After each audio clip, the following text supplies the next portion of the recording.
सबसे पहले we need to understand what is software testing. तो देखो, टेस्टिंग को क्या बोल सकते हैं, एक प्रोसेस है जिसके अंदर हम चेक करते हैं कि जो सॉफ्टवेयर जो हमने बनाया है, ठीक है, उसने कस्टमर के रिक्वायरमेंट को फुलफिल किया नहीं किया। ठीक है, कोई भी सॉफ्टवेयर टेस्टिंग क्या है, एक प्रोसेस है जिसके अंदर हम केवल क्या चेक कर रहे हैं, जो सॉफ्टवेयर जिस चीज के लिए बनाया गया है, मतलब कस्टमर ने जो रिक्वायरमेंट दी है, या आपको ये प्रोडक्ट बना रहे हो तो प्रोडक्ट की जो रिक्वायरमेंट है वो फुलफिल हो रही नहीं हो रही। ठीक है, इसी चीज को हमें क्या करना है, वेरीफाई करना है। This is called testing. Yes, sir. Okay, Yes, चलो। sir. ओके, अब मैं आपको ना टेस्टिंग के प्रोसेस बताता हूँ। आप किसी ऑर्गेनाइजेशन को ज्वाइन करोगे तो आप काम कैसे करोगे। ठीक है, इस प्रोसेस को सिंपल हम एक डायग्राम से समझेंगे। ठीक है, सो देखो, आप समझो कि ये मेरा कस्टमर है।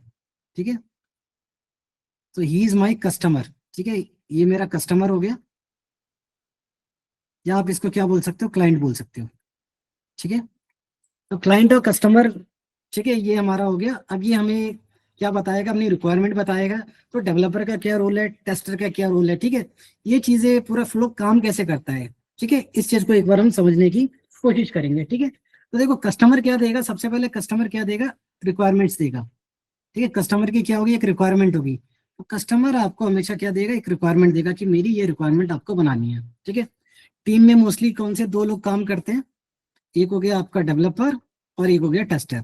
ठीक है, मैं केवल प्रोडक्ट की बात कर रहा हूँ, ऐसे तो बहुत सारे मेंबर हैं। बीए हो गया जो कस्टमर से रिक्वायरमेंट बीए लेके आता है, मैनेजर हो गया, प्रोडक्ट ओनर हो गया। ठीक है, कई सारे टीम के अंदर मेंबर होते हैं, लेकिन मोस्टली जो सॉफ्टवेयर से रिलेटेड मेंबर है, जो एक्चुअल काम करते हैं, ठीक है, सॉफ्टवेयर के ऊपर, मैं उनकी बात कर रहा हूँ। ठीक है, एक तरफ हो गया आपका डेवलपर, ठीक है, और एक तरफ क्या हो गया आपका, टेस्ट इंजीनियर। ठीक है, तो ये दो लोग मेनली क्या करते हैं, पार्टिसिपेट करते हैं एक्टिवली किसमें, सॉफ्टवेयर में। ठीक है, तो सबसे पहला जो स्टेप होगा मेरा वो क्या होगा, हम क्या करेंगे, कस्टमर से रिक्वायरमेंट लेके आएंगे। तो ये जो कस्टमर से रिक्वायरमेंट लेके कौन आता है, तो देखो, छोटी कंपनी में तो मैनेजर ही ले आता है या नॉर्मल बीडी लेके आता है। लेकिन अगर आप सीएमएम लेवल 3 या उससे ऊपर की बात करोगे, तो बीए बिजनेस एनालिस्ट कस्टमर से उसकी रिक्वायरमेंट लेके आता है। यहाँ तक क्लियर है सबको, यस और नो। यस। Yes, sir. चलो, तो बीए कस्टमर से रिक्वायरमेंट लाया। ठीक है, ये पहला स्टेप हो गया। तो सेकंड स्टेप में देखो क्या होगा, सेकंड स्टेप की बात करते हैं। तो सेकंड स्टेप में क्या होगा, जो डेवलपर होगा ना, वो क्या करेगा, रिक्वायरमेंट को क्या करेगा, समझेगा। तो डेवलपर को क्या करना है, रिक्वायरमेंट को क्या करना है, समझना है। ठीक है, तो डेवलपर क्या करे, अंडरस्टैंड द रिक्वायरमेंट, कि भाई ये जो रिक्वायरमेंट लेके आए हो ये है क्या। ठीक है, तो वो रिक्वायरमेंट को समझेगा। ठीक है, ये सेकंड फेज है किसका, आपकी रिक्वायरमेंट गैदरिंग का। ठीक है, रिक्वायरमेंट गैदरिंग जो कर रहे हो, डेवलपर क्या करेगा, सेकंड फेज में रिक्वायरमेंट आने के बाद रिक्वायरमेंट को समझेगा। सेम अगर टेस्ट इंजीनियर की बात करें, वो भी क्या करेगा, ये भी सेम इसी फेज में क्या करेगा, रिक्वायरमेंट को समझेगा। ठीक है, तो इसके लिए भी मैं लिख सकता हूँ, understand the requirement, understand the requirement. ठीक है, अब देखो, दोनों के पास रिक्वायरमेंट आई, बीए रिक्वायरमेंट लाया, दोनों ने समझा। ठीक है, क्या रिक्वायरमेंट है, क्या बनाना है, वो चीज इनको समझ में आ गई। ठीक है, अब नेक्स्ट, तो थर्ड स्टेप में क्या होगा, देखो थर्ड स्टेप में क्या होने वाला है, ध्यान से देखो। तो यहाँ पे क्या करेगा, डेवलपर क्या करेगा, सॉफ्टवेयर को बनाएगा। Developer build the software. Developer ने क्या करा, बिल्ड किसको करा, सॉफ्टवेयर को बिल्ड किया। ठीक है, developer build the software. Clear है, तो ये मेरा हो गया थर्ड स्टेप। ठीक है, अब इसके बाद से चौथा स्टेप आएगा हमारा, जब एप्लीकेशन बन गई तभी तो आप लोग टेस्ट करोगे। ठीक है, तो यहाँ पे आप क्या करोगे, टेस्ट द सॉफ्टवेयर, ये आपका काम है। आपने सॉफ्टवेयर को टेस्ट किया। ठीक है, फोर्थ स्टेप क्लियर है। अब फिफ्थ स्टेप में क्या होगा, पांचवें स्टेप में, ठीक है, आप क्या करोगे, टेस्ट करने के बाद आपको कमियां पता चलेंगी। जब तक आप किसी चीज को टेस्ट नहीं करोगे, क्या उसकी कमियां बता सकते हो क्या, बोलो हाँ या ना। किसी चीज को नहीं। नहीं ना, तो यहाँ पे हमें क्या पता चलेगी, कमियां पता चलेगी। ठीक है, तो यहाँ पे क्या करेंगे हम लोग, आइडेंटिफाई करेंगे एरर से। तो जो भी मैनुअल टेस्टर है वो बता सकता है, वो यही काम करता है, वो कमियां पता लगाता है, ये डेवलपर ने क्या गलती की है। ठीक है, मैं भी एक डेवलपर हूँ। ठीक है, तो मुझे भी ये चीज बुरी लगती है, लेकिन क्या है, ये काम है, तो काम तो करना पड़ेगा ना। और हमें क्या करना पड़ेगा, फिक्स करना पड़ेगा। क्लियर है, तो क्या करते हैं, आइडेंटिफाई एरर करता है। ठीक है, फिफ्थ स्टेप में क्या करा, एरर्स को आइडेंटिफाई करा। ठीक है, अब एरर तो उसने ढूंढ लिया, तो भाई ढूंढने के बाद एरर को क्या अपने पास रखेगा, रिपोर्ट करना पड़ेगा ना एरर को। तो क्या करेगा, सिक्स्थ स्टेप में report error to the developer. भाई डेवलपर को ये रिपोर्ट करेगा कि भाई आपके एप्लीकेशन में इतनी दिक्कत आ रही है, आप इसको सॉल्व करो। ठीक है, तो ये रिपोर्ट करने के लिए कई सारे टूल होते हैं, जैसे कि जीरा हो गया, गिटहब हो गया, ये सुना होगा आपने, कभी ना कभी तो सुना होगा, जीरा, गिटहब, बगजिला। करेक्ट। तो ये रिपोर्टिंग टूल हो गया। ये तो यहाँ पे मेरा छठा स्टेप पूरा हो गया। अब 7 स्टेप क्या होगा? 7th, डेवलपर क्या करेगा? जो भी एरर आया उसको क्या करेगा? फिक्स करेगा। डॉक्टर का काम करेगा यहाँ पे। तो जो भी आपने गलती बताई उसको क्या करा? इसने फिक्स किया। ठीक है, अब ये फिक्स होने के बाद क्या होगा? 8th। ठीक है, तो इसने जो फिक्स किया डेवलपर ने, आप कैसे मान लो कि उसने फिक्स किया है? कोई प्रूफ तो होना चाहिए। तो उसके लिए क्या करोगे? आप रीटेस्टिंग करोगे। तो क्यूए क्या करेगा? रीटेस्ट करेगा। Retest software for fixed errors. ठीक है, जो भी एरर हुए उसको फिक्स करेगा। समझ में आया? ठीक है, देन क्या होगा फिर? हमारा लास्ट स्टेप ये फिक्स हो गया। फिर हमने क्या करा? क्लाइंट को क्या दे दिया? सॉफ्टवेयर दे दिया, डिलीवर एरर फ्री सॉफ्टवेयर। ठीक है, एरर फ्री सॉफ्टवेयर क्या दे दिया हमने? डिलीवर कर दिया क्लाइंट को। ठीक है, so this is a basic step in the IT organisation. Clear है? यस और नो? Yes. Yes sir. किसी का कोई क्वेश्चन, कोई डाउट तो अभी पूछ सकता है। आगे चले? ठीक है, चलो आगे चलते हैं।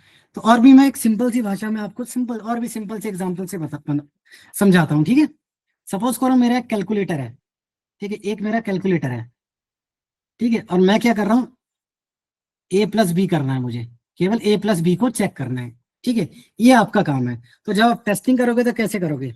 तो सबसे पहले आप इनपुट दोगे। ठीक है, तो मैंने मान लिया A में मैंने डाला 1, अब मैं टेस्टिंग करके दिखा रहा हूँ आपको। ठीक है, B में 1 डाला, तो A की वैल्यू 1, B की वैल्यू 1, दोनों को ऐड करोगे तो कितना आना चाहिए? बोलो, 2 आना चाहिए। टू। Simple math. तो ये एक्सपेक्टेड रिजल्ट आपने लिखा कि मेरे को ना 2 चाहिए। अब एक्चुअल आउटपुट क्या आ गया? एक्चुअल आउटपुट भी आपका क्या आ गया? 2 आ गया। तो क्या हो गया? आपका टेस्ट पास हो गया। ठीक है, अब सेकंड इनपुट लेते हैं। अब सेकंड केस में क्या लिखा मैंने? A की वैल्यू ले ली 100, B की वैल्यू ले ली 100, तो एक्सपेक्टेड रिजल्ट क्या है? 200। अब मैंने जब एप्लीकेशन को चलाया तो उसमें भी 200 आ रहा है, तो इसको भी मैं पास बोल सकता हूँ? हाँ या ना? बोल सकते हैं ना पास? ये भी पास हो Yes, गया। sir. यस। चलो, अब तीसरी चीज लेते हैं। ठीक है, अब A की वैल्यू ली मैंने -100। ठीक है, और B की वैल्यू ली मैंने -100। करेक्ट? ठीक है, अब -100 क्या होता है? कोई बता सकता है? बोलो। Plus sir. 200 sir. -200. -200 होगा, सिंपल। लेकिन मेरे कैलकुलेटर ने 0 दिया, 0 दिया, तो इस केस में क्या हो गया? फेल हो गया। तो Yes, जब मैं sir. टेस्ट कर रहा हूँ अलग अलग टेस्ट केसेस पे, मेरा इस केस में फेल हो गया, तो मैं क्या करूंगा? इसको रिपोर्ट करूंगा, डेवलपर को एक बग रेज करूंगा। ठीक है, तो ऐसी हमारे क्या बहुत सारे टेस्ट केसेस हम बना सकते हैं। ठीक है, क्लियर है? इस तरह से आप जैसे एक और टेस्ट केस ले लो। A की वैल्यू दी आपने क्या? -12, B की वैल्यू दी 8, एक्सपेक्टेड रिजल्ट क्या आना चाहिए? -4। ठीक है, अगेन आपका 0 आ रहा है, तो क्या है? फेल हो गया। समझ रहे हो? मतलब उसने नेगेटिव पॉजिटिव प्रॉपर हैंडल नहीं किया। करेक्ट? इस तरह से क्या है? ये आपका एप्लीकेशन फेल हो गया। तो जब भी फेल होगा तो आप क्या करोगे? रिपोर्ट करोगे, एरर आइडेंटिफाई करा और इश्यू को रिपोर्ट किया डेवलपर को। ठीक है, इस तरह से टेस्टिंग होती है। समझ में आया? ये हो गया आपका मैनुअल टेस्टिंग। जो मैं कर रहा हूँ काम वो मैनुअल टेस्टिंग है। ठीक है, तो सवाल उठता है ये टेस्टिंग क्यों करनी है हमें? तो देखो, टेस्टिंग हम क्यों परफॉर्म करते हैं? क्योंकि हम नहीं चाहते कि क्या करो, एरर हो, डेवलपर का जो एरर है वो छिप जाए। ठीक है, अगर आप टेस्टिंग नहीं करोगे तो क्या होगा? डेवलपर ने टेस्ट नहीं किया, ठीक है, डेवलपर तो आगे भेज देगा, प्रोडक्ट को लॉन्च कर देगा, क्लाइंट को मिलेगा वो इशू। ठीक है, तो इसको क्या है? इंप्रूव करने के लिए हम लोग क्या करते हैं? टेस्टिंग करते हैं। और जितना अच्छे से हम लोग टेस्ट करेंगे उतनी अच्छी क्या होगी? मेरी एप्लीकेशन की क्वालिटी होगी। ठीक है, और जब आप क्वालिटी प्रोडक्ट बेचोगे तो क्या होगा? आपका बिजनेस बढ़ेगा। हाँ या ना? जैसे मैं आपको क्या देता हूँ? क्वालिटी एजुकेशन देता हूँ, राइट? क्वालिटी एजुकेशन देता हूँ। ठीक है, तो सेम क्वालिटी एजुकेशन मैं दूंगा तो मेरा भी क्या होगा? बिजनेस बढ़ेगा। ठीक है, तो हमारा फोकस क्या रहेगा? क्वालिटी रिजल्ट के ऊपर। क्लियर है? आगे चले? हाँ या ना? हाँ। Yes sir. ठीक है, चलो आगे चलते हैं। चलो नेक्स्ट मूव करते हैं। अब देखो टेस्टिंग की बात करते हैं। ठीक है, तो ये जो सॉफ्टवेयर टेस्टिंग है इसको ना मैं 2 कैटेगरी में क्लासीफाई कर सकता हूँ नॉर्मली। एक मैं जो मैनुअल टेस्टिंग करता हूँ और एक ऑटोमेशन टेस्टिंग करता हूँ। ठीक है, तो मैनुअल टेस्टिंग क्या है? कोई भी मैं वेबसाइट ओपन करूंगा, ठीक है, मुझे कुछ टेस्ट करना है, जैसे फॉर एग्जांपल मैं कोई भी वेबसाइट ओपन कर लेता हूँ, जैसे मैं अपनी एकेडमी की वेबसाइट ओपन कर लेता हूँ।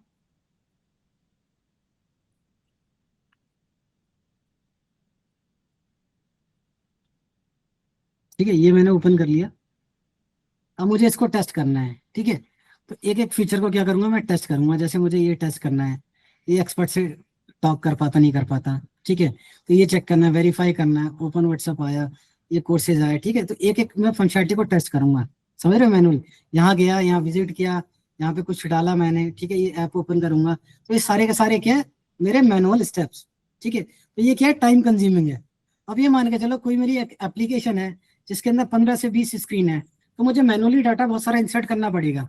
ठीक है, तो वहां पे क्या लगेगा, बहुत ज्यादा टाइम लगता है। ठीक है, तो उस टाइम को हम क्या करते हैं, कम करते हैं with the help of automation testing. समझ रहे हो। तो मैनुअल क्या है, आप मैनुअली चीजों को, मतलब ह्यूमन इंटरवेंशन, आपकी जरूरत लग रही है, आप खुद से टाइप कर रहे हो, खुद से वेबसाइट ओपन कर रहे हो, फील्ड्स को एंटर कर रहे हो। ठीक है, ये सारा काम मैनुअली कर रहे हो, this is called manual testing, right. अब इसी काम को, जो आपका मैनुअल का काम है, इसी को आप क्या करोगे, कोड के थ्रू करा दोगे। ठीक है, और उस कोड को एग्जीक्यूट करके आप एक अपना डिजायर रिजल्ट लोगे। ठीक है, इस चीज को बोला जाता है ऑटोमेशन टेस्टिंग। समझ में आया। जो मैनुअल काम करते हैं उसको किससे, कौन कर रहा है, अब मशीन कर रही है। ठीक है, जैसे मैनुअली आप कपड़े धोते थे, मैनुअल वॉशिंग मशीन है, हाथ से डालते थे, कपड़े डाला आपने, फिर पानी डाला, पानी भरा, फिर उसको क्या करा, बटन को प्रेस किया, वो सारा काम होता था। ठीक है, ऑटोमेशन के बाद कैसे हुआ, ऑटोमेटिक जो वॉशिंग मशीन आती है, पानी भी खुद भी जाता है, टाइम भी आप एक बार सेट कर देते हो, ऑटोमेटिक आपका वो बन के आ जाता है। ठीक है, कपड़े धुल जाते हैं ऑटोमेटिक, राइट। इसको बोला जाता है ऑटोमेशन टेस्टिंग, जहाँ पे क्या होता है, मैनुअल इंटरवेंशन, मतलब जो ह्यूमन एफर्ट है वो बहुत ज्यादा कम होता है, केवल आपको जो एफर्ट लगानी है वो स्क्रिप्ट बनाने में लगानी है। समझ रहे हो। ठीक है, इसको हम बोलेंगे ऑटोमेशन टेस्टिंग। तो देखो रीजन क्या होता है ऑटोमेशन टेस्टिंग का, मैं एक और चीज आपको समझाता हूँ, ऑटोमेशन क्यों करते हैं। अब देखो क्या होता है, कभी कभार हम ना कोई एप्लीकेशन टेस्ट कर रहे हैं, ठीक है, उसमें कोई एक फीचर हमने डाला या कोई बग आया, तो जब उस फीचर को फिक्स किया, अब उस फीचर को फिक्स करने के, अगर हमने कुछ उस फीचर को फिक्स कर रहे हैं, तो उससे रिलेटेड जो फीचर है ना, मान लीजिए चलो उसके ऊपर कोई इम्पैक्ट आ गया। ठीक है, तो इस वजह से क्या होगा कि बाकी फीचर में भी दिक्कतें आ सकती हैं, राइट। तो हमें क्या करना पड़ता है, बाकी जो टेस्ट केसेस है उनको भी क्या करना पड़ता है, टेस्ट करना पड़ता है मैनुअली। ठीक है, तो बहुत ज्यादा टाइम लगता है, राइट। जैसे कि आपका नॉर्मली रिग्रेशन टेस्टिंग होता है, जो कि साइड इफेक्ट टेस्टिंग होता है, तो बार बार आपको करना पड़ता है। ठीक है, तो ये सारा काम अब जो रिपीटेड टेस्ट केसेस है वो ऑटोमेशन के थ्रू आपका हो जाता है। समझ रहे हो। तो आपका टाइम भी सेव होता है, मनी सेव होता है। ठीक है, इसलिए कंपनी आज के टाइम पे ऑटोमेशन टेस्टर को क्या करती है, प्रीफर करती है। समझ रहे हो। तो वो ऐसे टेस्टर को हायर करना चाहते हैं जो कि ऑटोमेशन भी करता हो, मैनुअल भी करता हो। क्लियर है। यहाँ समझ में आया ऑटोमेशन टेस्टर का काम किया है, या सुनो। तो बेसिकली सर मैनुअल टेस्टिंग करना रहता है और लास्ट में जब बग रेज होता है और फिक्स होता है तो हमको रीटेस्टिंग या फिर रिग्रेशन टेस्टिंग में आपका हेल्प लगता है ऑटोमेशन का, राइट। नहीं नहीं, देखो ये चीज नहीं है। रीटेस्टिंग हमेशा आप नॉर्मली मैनुअल टेस्टिंग से करते हो, जो मैनुअली बग एक बार वेरीफाई करते हो। रिग्रेशन टेस्टिंग या स्मोक टेस्टिंग, देखो कुछ चीजें क्या होती है, बार बार जो चीजें आपको ना बार बार चलानी है, समझ रहे हो, जिसको बार बार आपको करना है, तो उन चीजों को आप करने के लिए ऑटोमेशन टेस्टिंग का यूज करते हो।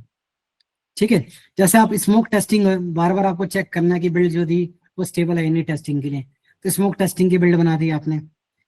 Regression testing side effect testing करनी है तो ऑटोमेशन से कर ली, सैनिटी करनी है तो ऑटोमेशन से कर ली। ठीक है, तो जो टेस्टिंग बार बार आपको करनी पड़ती है, समझ रहे हो, सेम टेस्ट केस को बार बार रन करना पड़ता है, उस चीज को क्या करते हो, आप ऑटोमेट करते हो। समझ गए। और सारी चीजें ऑटोमेट भी नहीं हो पाती, लिमिटेशन है। तो जो जो चीजें ऑटोमेट हो पाती है उसको आप किससे अचीव करते हो, ऑटोमेशन टेस्टिंग से करते हो। क्लियर है, हाँ या ना। ओके सर, समझ गए। ठीक Yes, है, sir. आपको मैनुअल आती होगी तभी आप ऑटोमेट कर पाओगे। मतलब मैनुअल करना क्या है, देखो ऑटोमेट क्या कर पाते हैं हम। अब मान के चलो मुझे कुछ चीजें ऑटोमेट करनी है, ठीक है, तो मुझे पता होगा ना मैनुअली क्या एक्शंस परफॉर्म करूं। सपोज करो मुझे क्या करना है, लिंक्डइन पे ना फॉलो रिक्वेस्ट भेजनी है कनेक्शंस को, कनेक्शन बनाने के लिए। तो मुझे पता है मुझे सबसे पहले लिंक्डइन में लॉगिन करना है। ठीक है, फिर मुझे क्या करना है, वहां पे जाके कनेक्शंस पे जाना है। ठीक है, फिर वहां पे इनवाइट करना है सबको, समझ रहे हो, रिक्वेस्ट भेजनी है, तो उनका प्रोफाइल खोलूंगा, रिक्वेस्ट पे जाऊंगा, फिर उस पर क्लिक कराना है। तो ये मैनुअल पता है मुझे ऐसा काम करना है, इसी काम का मैंने क्या कर दिया, कोड लिख दिया, तो मेरी जगह मेरा कोड वो काम करेगा। समझ गए। So this is called automation. Clear है? Yes sir. Yes, sir. अब बात करते हैं, देखो ऑटोमेशन हमें क्यों करनी है ये तो पता चल गई, ठीक है। अब देखो ऑटोमेशन करने के लिए बहुत सारे टूल्स हैं मार्केट में, ठीक है। सबसे ज्यादा पॉपुलर टूल है हमारा सेलेनियम, ठीक है, ठीक है। सेलेनियम सबसे ज्यादा कंपनियां पहले सेलेनियम यूज करती थी। तो देखो अब हम प्लेराइट क्यों सीख रहे हैं, क्वेश्चन तो आ रहा होगा आपके मन में कि सर आपने कुछ लास्ट मंथ तो ऑटोमेशन अपने सेलेनियम जावा ये सारी चीजें सिखाई थी, आज के टाइम पे आप प्लेराइट क्यों सिखा रहे हो, ठीक है। देखो हर चीज का अपना एक स्कोप है, ठीक है। तो आज के टाइम में क्या है, देखो माइग्रेशन चल रहा है। माइग्रेशन का मतलब क्या है कि लोग जो पहले सेलेनियम पे काम करते थे, तो सेलेनियम पे लोगों को कुछ दिक्कतें फेस हुई, ठीक है। अब लोग वहां से मूव कर रहे हैं प्लेराइट की तरफ, समझ रहे हो। तो देखो मैंने एक कंपैरिजन भी लिखा है, मैंने ये डाटा लेके आया हूँ, ठीक है। तो देखो नॉर्मली जब हम 2004 से 15 या 20 तक, या अभी भी बहुत सारे ऑर्गेनाइजेशन में सेलेनियम यूज होता है, ठीक है। इसके बाद लोग साइप्रस वगैरह यूज कर रहे थे, ठीक है। लेकिन आज के टाइम पे मतलब 24-25 की बात ले लो तो मोस्टली लोग प्लेराइट की तरफ मूव कर रहे हैं। इवन आप नौकरी पे जाओगे, अगर आपने अपने रिज्यूमे में प्लेराइट स्किल मेंशन किया है तो कॉल्स आपको आ जाएंगी, ठीक है। कोई वर्किंग प्रोफेशनल है अभी क्लास में हाँ जो सर। मैनुअल पे काम करता हो? हाँ सर। आप हो? और कोई? मैं भी हूँ। ओके। तो आपने देखा होगा सेलेनियम भी आपने देखा होगा, ठीक है, प्लेराइट भी देखा होगा। तो अभी के टाइम में जब आप जॉब सर्च कर रहे हो, राइट, तो जॉब देखते हो तो सबसे ज्यादा डिमांड किसकी दिखती है आपको? प्लेराइट की दिख रही है फिलहाल तो। देखो जावा सेलेनियम की भी डिमांड है, उसकी भी है, लेकिन क्या है जो जावा सेलेनियम वाले भी हैं वो क्या कर रहे हैं, माइग्रेट कर रहे हैं। तो आपको जावा सेलेनियम आपका बेस हो गया जो आप काम कर रहे थे, लेकिन उसके साथ एक एडिशनल स्किल सेट मांगते हैं प्लेराइट। भी हर कोई क्या कर रहा है, प्लेराइट पे मूव हो रहा है, ठीक है। मेरे भी कई सारे स्टूडेंट्स हैं जो कि अब प्लेराइट पे मूव हो रहे हैं, राइट, क्योंकि इसकी डिमांड बढ़ गई है। देखो हर टेक्नोलॉजी का एक बूम आता है, तो अभी प्लेराइट का बूम आ चुका है, ठीक है। इसलिए हमें प्लेराइट पे ज्यादा ध्यान देना है, राइट। अब देखो मैं रीजन भी मैंने यहाँ पे मेंशन किया है। देखो सेलेनियम पहले बहुत अच्छा चलता था, ठीक है। तो पहले क्या करते थे, जो नॉर्मली हम पेजेस बनाते थे, ठीक है, हम क्या करते थे, पहले की एप्लीकेशन जेएसपी यूज करती थी, एंगुलर यूज करती थी, जावा स्क्रिप्ट यूज करती थी, राइट। इस तरह के फ्रेमवर्क यूज करते थे, ज्यादातर हम स्टैटिक या डायनेमिक पेजेस यूज करते थे, ठीक है। तो यहाँ पे ना CI/CD, पहले के टाइम पे हम CI/CD का ज्यादा यूज नहीं करते थे। CI/CD का मतलब होता है कंटिन्यूअस इंटीग्रेशन और कंटिन्यूअस डिप्लॉयमेंट। तो ये क्या है, देखो ये एक टूल है जिसके थ्रू आप इंप्लीमेंट करते हो, उस टूल को बोलते हैं हम लोग जेनकिंस, ठीक है। तो क्या करता है, आपको कोड करना है, ठीक है, ये आपके कोड को गिट पे आपको कोड करके कमिट कर देना है, वहां से ये कोड उठाएगा, ठीक है, उसकी बिल्ड बनाएगा, समझ रहे हो, स्कैनिंग करेगा, फिर इसको क्लाउड पे डिप्लॉय कर देगा। तो सारा काम ये ऑटोमेटिक करता है, CI/CD, ठीक है। तो CI/CD इंटीग्रेशन भी पहले ज्यादा नहीं होती थी, पहले हम मोनोलिथिक आर्किटेक्चर के ऊपर काम करते थे, ठीक है। पुराने टाइम की मैं बात कर रहा हूँ, आज से 5-6 साल पहले की। CI/CD तब भी था, लेकिन बड़ी बड़ी ऑर्गेनाइजेशन करती थी, ठीक है। ज्यादातर ऑर्गेनाइजेशन ये सारी चीजें यूज नहीं करती थी, राइट। और क्या फेस इशू आते थे सेलेनियम के साथ, फ्लेकी टेस्ट। फ्लेकी टेस्ट क्या होता है, वो टेस्ट ना बार बार आपका फेल हो जाता है, ठीक है। आपने कोड सही लिखा है, फेल क्यों हो रहा है, कभी सिंक्रोनाइजेशन इशू आ जाता है। सिंक्रोनाइजेशन का मतलब होता है टाइमिंग इशू, ठीक है। कभी कभार पेज आपका जल्दी लोड हो जाता है, कभी कभार टाइम लगाता है, इस हिसाब से क्या देता है, आपका एक्सेप्शन आ जाता है। कभी no such element exception, stale element reference exception, ठीक है। कभी आपने सेलेनियम का कोड लिखा हो तो इस तरह के एक्सेप्शन आपको बहुत बहुत बार मिलेंगे। आपने ट्राई किया होगा तो आपको पता होगा कि इस तरह के एक्सेप्शन बहुत सारे आते हैं, ठीक है। तो क्या होता है, देख प्रोडक्शन में ना ये बहुत ज्यादा इशू देता है कि बार बार हमें क्या, कभी हम वेट बढ़ा देते हैं, कभी लोकेटर चेंज करना पड़ जाता है, ठीक है। तो बहुत सारा इशू आ जाता है इसकी वजह से। जब इसकी वजह से हम इसको फिक्स करने के लिए ज्यादातर हम एक्सप्लिसिट वेट का यूज करते हैं। जब हम एक्सप्लिसिट वेट यूज करते हैं तो ये क्या करता है, हम बार बार रुकते हैं, तो बार बार रुकते हैं तो हमारी एग्जीक्यूशन क्या हो जाती है, स्लो हो जाती है, स्लो चलती है, ठीक है। अब ब्राउजर का सेटअप मुश्किल हो जाता है, ठीक है। पैरेलल एग्जीक्यूशन, जब चीजें ही स्लो चल रही है तो पैरेलली स्लो चलेगा ना, पैरेलली आप एक साथ बहुत सारी चीजों को चला भी नहीं पाओगे, सारा का सारा वर्क क्या हो जाएगा, स्लो हो जाएगा, समझ रहे हो। तो मान के चलो कोई चीज धीरे चलती है तो कॉस्ट बढ़ जाती है, राइट। तो इतने सारे इश्यूज हैं जो कि सेलेनियम के अंदर हमें मिलते हैं, समझ रहे हो। तो ये सारे इश्यूज हम फेस कर रहे हैं, राइट। अभी मोस्टली बैंकिंग जो एप्लीकेशन है जो कि जावा में मोस्ट फिनटेक जो ऑर्गेनाइजेशन मोस्टली जावा में वर्क करती है, वहां पे ऑटोमेशन हम मोस्टली सिलेनियम के थ्रू करते हैं। लेकिन आज के टाइम पे उस सेक्टर को छोड़ के जितने भी डोमेन है हमारे, वहां पे हम मोस्टली क्या यूज कर रहे हैं, जावा स्क्रिप्ट फॉर ऑटोमेशन कर रहे हैं, प्लेराइट यूज कर रहे हैं। ठीक है, तो ये सारे रीजन जो हैं इसकी वजह से हम यहाँ पे हम मूव कर रहे हैं। ये मेरी बात क्लियर है सबको, हाँ या ना? सर क्लियर है। एक पॉइंट का मेरा कंफ्यूजन था, वो क्लियर करना था आपसे। हाँ बताओ। एक्चुअली मैं 2 साल से वर्किंग हूँ एज ए मैनुअल टेस्टर, तो अभी ऑटोमेशन के लिए सर मुझे एक कंफ्यूजन ये था कि मैं कुछ दिन से चैट जीपीटी से कोर जावा थोड़ा सा बेसिक क्लियर कर रहा था। तो जितना मुझे आसपास लोगों से बात भी किया, मेरे जो ऑटोमेशन टेस्टर्स फ्रेंड्स हैं, तो उन्होंने ये बोला कि आप प्लेराइट पे तो कर रहे हो, ये तो अच्छी बात है, बट कॉन्सेप्ट क्लियर करने के लिए आपको कोर जावा धीरे धीरे क्लियर करना पड़ेगा, क्योंकि आज तो आप कोड्स ऑलरेडी 100% तो कहीं लिखना होता नहीं, 70-80% तो कोड्स ऑलरेडी लिखे होते हैं। आपको बस जाके न्यू फंक्शनलिटी के कोड्स लिखने होते हैं मैक्स टू मैक्स, या फिर सेम कोड को ही रन करना पड़ता है डे बाय डे। तो अगर आप देख सुनो, ऐसा जो आपके दोस्त ने बात की है ना, उन्होंने कुछ पर्टिकुलर केस की बात की है। ठीक है, कई सारे ऑर्गेनाइजेशन में क्या है कि ऑलरेडी मूव कर दिया उन्होंने प्लेराइट के ऊपर। जहाँ ट्रांजिशन हो रही है ना, तो कुछ जगह ट्रांजिशन हो रही है, तो आप ऐसे ऑर्गेनाइजेशन में मूव कर रहे हो जहाँ ट्रांजिशन हो रही है, वहां पे आपको जावा की भी बेसिक नॉलेज आनी चाहिए। समझ रहे हो? ओके और जहाँ पे हमारा ट्रांजिशन नहीं हो रहा, ऑलरेडी मूव कर चुके हैं, या जहाँ पे हम नया ही बना रहे हैं, समझ रहे हो? क्योंकि देखो आजकल, पहले का टाइम पे हम बैकएंड मोस्टली जावा में बनाते थे, आज के टाइम पे हम नोड जेएस में भी बैकएंड बनाते हैं, नेक्स्ट जेएस यूज कर लेते हैं। समझ रहे हो? तो कंप्लीट की कंप्लीट जो हमारी एप्लीकेशन है वो विदाउट जावा के भी बन जाती है। ठीक है, तो नोड के थ्रू भी हम पूरा का पूरा फुल स्टैक डेवलपमेंट कर पा रहे हैं। राइट, इन तरह की जो एप्लीकेशन है वहां पे आप विदाउट जावा भी क्या कर सकते हो, अपना कंट्रीब्यूट कर सकते हो। ठीक है, तो वो मैंडेटरी नहीं है, एडिशनल स्किल सेट है, एडवांटेज है, लेकिन मैंडेटरी नहीं है। आती है तो बहुत बढ़िया, नहीं भी आती है तो कोई इशू नहीं है। ठीक है, थैंक यू सर। ओके, ठीक है, चलो आगे चलते हैं। अब देखो मैंने बता दिया दिक्कतें क्या आ रही है सिलेनियम में। ठीक है, तो देखो ये प्लेराइट किसने बनाया, माइक्रोसॉफ्ट ने। माइक्रोसॉफ्ट बैक करता है प्लेराइट को। ठीक है, अब देखो पहले नॉर्मली हमारे पास प्रॉब्लम क्या आ रही थी, तो जो एप्लीकेशन हम जो बना रहे हैं ना, सिंगल पेज एप्लीकेशन हम बनाते हैं रिएक्ट का यूज करके, एंगुलर, व्यू, जेएस। ठीक है, तो ये एप्लीकेशंस बनती है, तो इनमें क्या होता है कि जब भी आप एप्लीकेशन को लोड करोगे ना, तो इनकी आईडी वगैरह, लोकेटर वगैरह क्या हो जाते हैं, चेंज हो जाते हैं। ठीक है, तो इनको मैनेज करना थोड़ा मुश्किल हो जाता है, और ये काफी सारे प्रोमिसेस के ऊपर काम करता है, असिंक्रोनस इंफॉर्मेशन पे काम करता है, प्रोसेसिंग करता है। मतलब क्या होता है, आपका एक थ्रेड जावा स्क्रिप्ट को चला रही होती है। ठीक है, अब मान लो आपको कोई रिस्पॉन्स चाहिए एपीआई से, तो ये असिंक्रोनसली, मतलब वो पैरेलली वो काम कर लेगा, और आपका वो एग्जीक्यूशन वो चलता रहेगा। वहां से रिस्पॉन्स आया, उसको यूज कर लिया। ठीक है, तो इस तरह की चीजें होती हैं।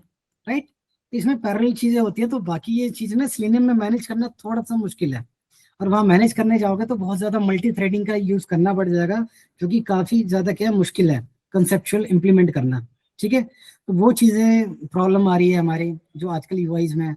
ठीक है, तो सिलेनियम के अंदर वो सारी दिक्कतें आती है। आजकल देखो application micro fronted, micro services architecture चल रहा है, ऐसी आपका माइक्रो फ्रंटेड एप्लीकेशन है, और हम लोग CI/CD यूज कर रहे हैं ज्यादातर। ठीक है, इन सारी प्रॉब्लम का सॉल्यूशन कौन दे रहा है, प्लेराइट दे रहा है। समझ रहे हो? तो जो भी मॉडर्न एप्लीकेशन है, ठीक है, डे टू डे जो एंड टू एंड टेस्टिंग हो रही है, हम किसकी हेल्प से कर रहे हैं, प्लेराइट की हेल्प से करेंगे। क्लियर है, हाँ या ना? क्लियर। चलो आगे चलते हैं। आप देखो कुछ टाइम पे एक फ्रेमवर्क भी पॉपुलर था, एक ऑर्गेनाइजेशन चेतु है शायद, वहाँ पे मोस्टली साइप्रस पे काम होता है।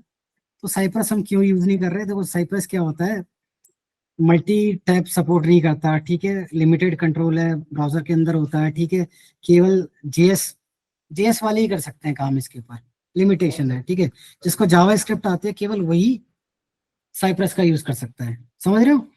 तो इसलिए हम साइप्रस को नहीं पढ़ रहे। तो मैं मोस्टली 2 कोर्सेज कराता हूँ टेस्टिंग में, जावा सिलेनियम, ठीक है, और एक कराता हूँ मैं आपका जावा स्क्रिप्ट प्लेराइट। ठीक है, और फिर उसके बाद मोस्टली डेवलपमेंट के कोर्सेज। तो अब आगे चलते हैं। देखो प्लेराइट बेटर क्यों है, क्योंकि देखो ये जितनी भी कमियां हैं वो सारे के सारे क्या है यहाँ पे फुलफिल हो रहे हैं। अब देखो प्लेराइट का कोड आप जावा में भी लिख सकते हो, जावा भी सपोर्ट करता है प्लेराइट को। ठीक है, C# करता है, जैसे सिलेनियम है जावा में, पाइथन में, किसी में भी लिख सकते हो। ऐसे ही आप प्लेराइट को भी मल्टीपल लैंग्वेजेस में लिख सकते हो। अगर आपको जावा आती है तो जावा में लिख दो, C# आती है तो C# में लिख दो, पाइथन आती है तो पाइथन में लिख दो। तो मल्टीपल लैंग्वेजेस सपोर्ट होता है, लेकिन साइप्रस क्या केवल जावा स्क्रिप्ट करता है, और आप हमारे पास जावा स्क्रिप्ट तो है ही। ठीक है। बहुत सारे ब्राउजर्स पे हम क्या कर सकते हैं, रन कर सकते हैं इसको। क्रोम है, फायरफॉक्स है, ठीक है, एनी नंबर ऑफ ब्राउजर, ठीक है। सेम सिलेनियम जो हमें चीजें प्रोवाइड करता है वो सारी की सारी कैपेबिलिटीज प्लेराइट भी प्रोवाइड करता है, लेकिन क्या उससे वो मॉडर्न है, उससे ज्यादा एक्स्ट्रा बेनिफिट्स आपको देता है, ठीक है। यहाँ तक क्लियर है, हाँ या ना? क्लियर। Yes, sir. चलिए आप देखो कंपनियां प्लेराइट को क्यों प्रेफर कर रही हैं, ठीक है। कंपनियां प्रेफर कर रही है तभी तो आप लोगों को प्लेराइट सीखना है, राइट। जॉब्स ज्यादा होंगी, तो हमारा तो मेन फोकस क्या है, जॉब्स जॉब्स के लिए, ठीक है। लेकिन कंपनीज के मैं पॉइंट ऑफ व्यू से बात करूं तो वो क्यों प्लेराइट प्रेफर करती है, देखो इनका ना 3 टाइम्स जो एग्जीक्यूशन रेट है वो बढ़ जाता है, ठीक है। जो टेस्ट बार बार सिंक्रोनाइजेशन इशू की वजह से फेल हो रहे हैं वो फेल नहीं होते, पास हो जाते हैं। इसमें ऑटोमेटिक वेट बना रखा है, ठीक है, ऑटोमेटिक असर्शन है आपके पास, करेक्ट। ये नेटिव CI/CD सपोर्ट करता है, ठीक है। आप इसको हेडलेस मोड में बिना UI को ओपन करे चला सकते हो, ठीक है। डायरेक्ट ये गिटहब एक्शन से जेनकिन से डायरेक्टली इसका पाइपलाइन आप बिल्ड कर सकते हो, इंटीग्रेट कर सकते हो, ठीक है। पैरेलल एग्जीक्यूशन कर सकते हो, राइट, बिकॉज ये असिंक्रोनस सपोर्ट करता है, असिंक्रोनस ऑपरेशन सपोर्ट करता है, ठीक है। इतने सारे इसके बेनिफिट्स हैं जिसकी हेल्प से क्या कर सकते हो आप प्लेराइट जिस इसी वजह से प्लेराइट क्या करती है, कंपनियां प्रीफर करती है। समझ में आया, हाँ या ना? यहां तक किसी का कोई question, any doubt, any question guys? Anshul, Hello. विशाल, हरिओम, Hello, रमाकांत। sir. नहीं सर, फिलहाल। सर एक मेरा क्वेश्चन था, हाँ जी, ये जो प्ले राइट्स है, ये हमें क्या ऑटोमेशन का बिल्कुल भी मतलब नॉलेज नहीं है, सेलेनियम जावा कुछ भी नहीं है, तो ये सेलेनियम या जावा के विदाउट भी प्ले राइट्स बिल्कुल समझ में आएगा, या उसको हम बिल्कुल एग्जीक्यूशन आएगा, कर बिल्कुल पाएंगे, आएगा। देखो जो उसमें प्लेराइट कोई इश्यू तो नहीं आएगा ना? नहीं नहीं रमाकांत, देखो ये जो प्लेराइट का कोर्स है इसके लिए हम लोग जावा स्क्रिप्ट सीखने वाले हैं, ठीक है। जावा ओके। स्क्रिप्ट के साथ हम लोग प्लेराइट करेंगे, तो जावा का कोई लेना देना नहीं है, जावा अलग लैंग्वेज है, जावा स्क्रिप्ट अलग लैंग्वेज है। तो जावा स्क्रिप्ट भी आपको सिखाएंगे, देन प्लेराइट सिखाएंगे, ठीक है। तो जीरो से हीरो बनाना है आपको, ठीक है, स्क्रैच से चलेंगे, got it. Yes sir, yes sir. तो टेंशन फ्री हो जाओ, सारी चीजें आपको सीखने को मिलेंगी, ठीक है। नहीं केवल सर, हमें बहुत तो, अपनी गेट की हाँ, अंडरस्टैंडिंग देंगे। नहीं सर हमें तो पता है आपके बारे में, क्योंकि मैं तो मैनुअल आपके यहाँ से किया हूँ, तो हमको तो आइडिया सब है, बट मैं पूछ रहा था कि इसके विदाउट हो सकता है कि नहीं, बस है। बिल्कुल हो सकता है, देखो जावा अलग कोर्स है, ये प्लेराइट जावा स्क्रिप्ट अलग है, ठीक है। जावा स्क्रिप्ट के थ्रू हम सीखेंगे इसको, ठीक है। क्लियर ना, आगे चले। Yes sir. अब देखो, अब इसी क्वेश्चन पे आते हैं कि जावा स्क्रिप्ट में क्यों करना है हमें प्लेराइट, ठीक है। जावा में भी कर सकते हैं, पाइथन में भी कर सकते हैं, सी शार्प में भी कर सकते हैं, ठीक है। तो देखो मुझे पाइथन भी आती है, जावा भी आती है और जावा स्क्रिप्ट भी आती है, राइट।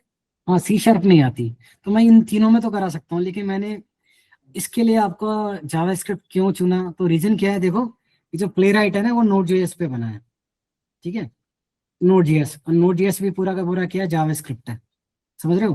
तो जितने भी वेब बेस्ड लैंग्वेज है, जो भी वेब बेस्ड लैंग्वेज है, ठीक है, वो कंप्लीटली किस पे काम करती है, जावा स्क्रिप्ट पे काम करती है। तो इसका क्या है, नेटिव सपोर्ट है, क्या है, नेटिव है, समझ गए। तो जो नेटिव लैंग्वेजेस होती है वो क्या होती है, बिल्कुल फास्ट करती है, तो ये ब्राउजर के लिए क्या है, नेटिव है। तो ब्राउजर पे जावा स्क्रिप्ट की जो एग्जीक्यूशन होगी क्या होगी, सबसे ज्यादा फास्ट होगी, समझ रहे हो। इसलिए हम लोग किस में सीखने वाले हैं, बोलो, जावा स्क्रिप्ट में। क्लियर है, हाँ या ना?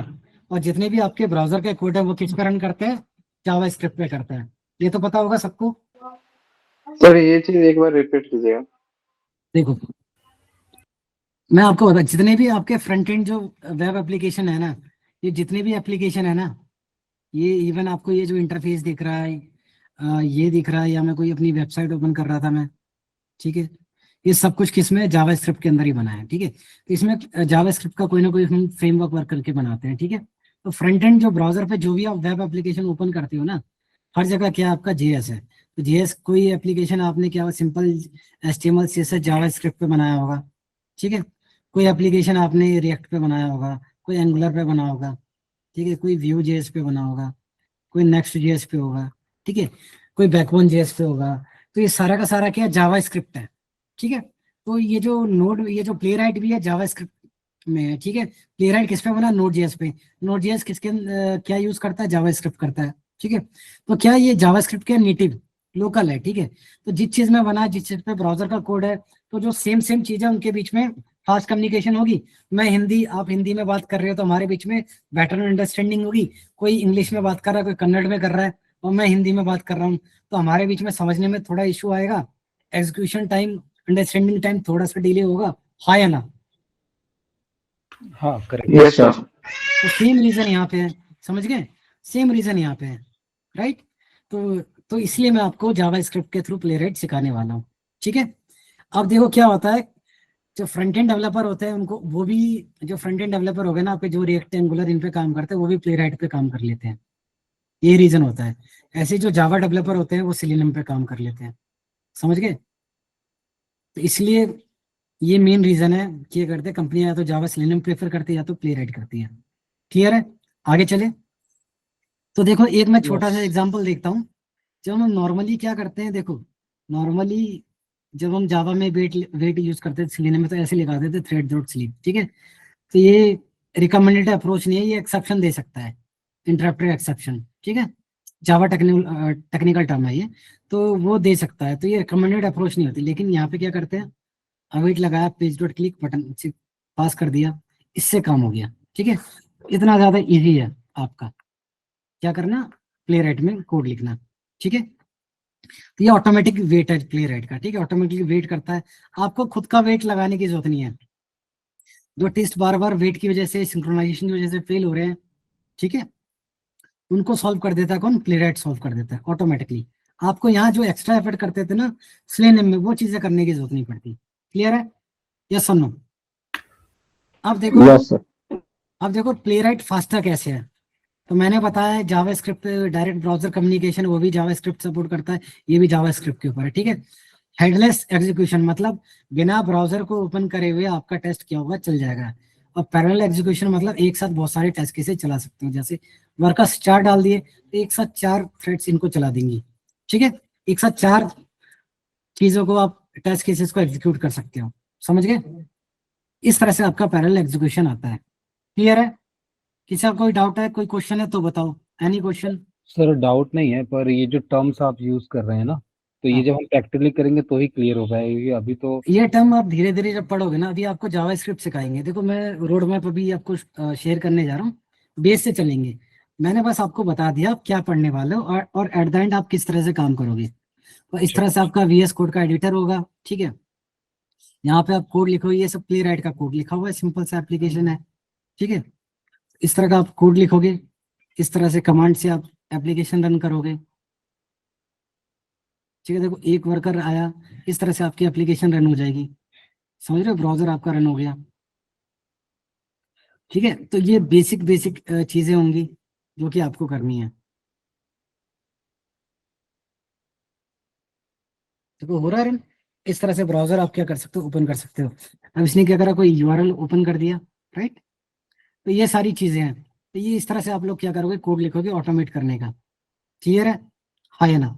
ये कोड लिखना कैसे करोगे, कैसे सीखोगे, ये क्या मैंने ये कमांड लिखा है इसका मतलब क्या है, ठीक है, ये प्रोजेक्ट कैसे सेटअप किया है, वो सारी के सारी चीजें मैं आपको कवर करने जा रहा हूँ, ठीक है। सारी की सारी चीजें मैं आपको क्लास में सिखाऊंगा। ओके, यहाँ तक कोई डाउट है, हाँ या ना? नहीं सर। अभी तक आपको मुश्किल लगे, नॉर्मल हमने लोकेटर फाइंड किया है, ठीक है। तो ये केवल मैं दिखा रहा हूँ आपको कि इस तरह का कोड है, इस तरह का प्रोजेक्ट स्ट्रक्चर दिखेगा, जिसमें आप लोगों को क्या करना है, काम करना है। इसकी एक एक चीजें डिटेल में मैं आपको समझाऊंगा, ठीक है, जब आप फ्रेमवर्क बनाओगे। आप चलते हैं सिलेबस की तरफ, क्या क्या चीजें आप सीखने वाले हो। देखो सीधा सिलेबस के पार्ट पे आते हैं। ये आपका प्लेराइट सिलेबस, ठीक है। तो सबसे पहले आप क्या करोगे, जावा स्क्रिप्ट सीखोगे, ठीक है। हाँ,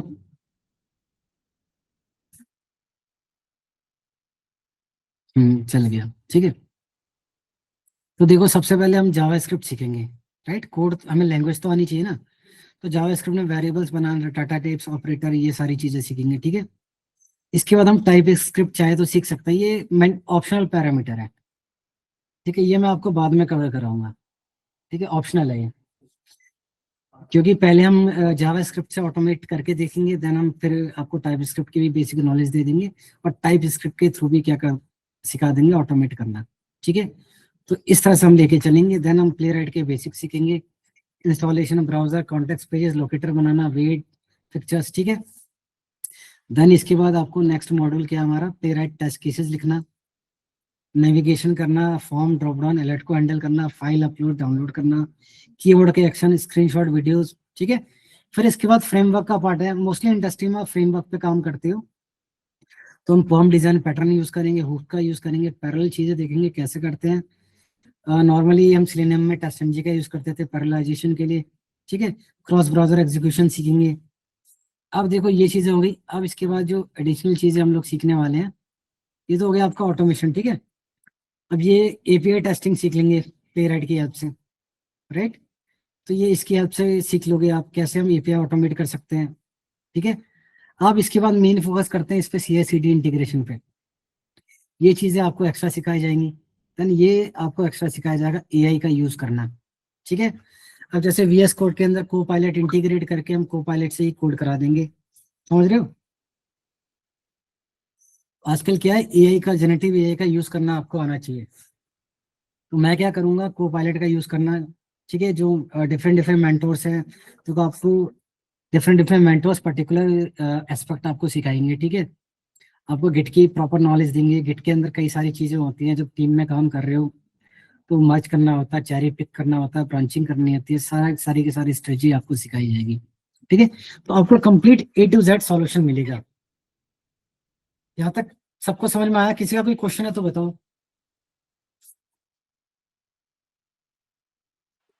सर आप जो हम लोगों को सिखाने वाले हो, वो सीखने के बाद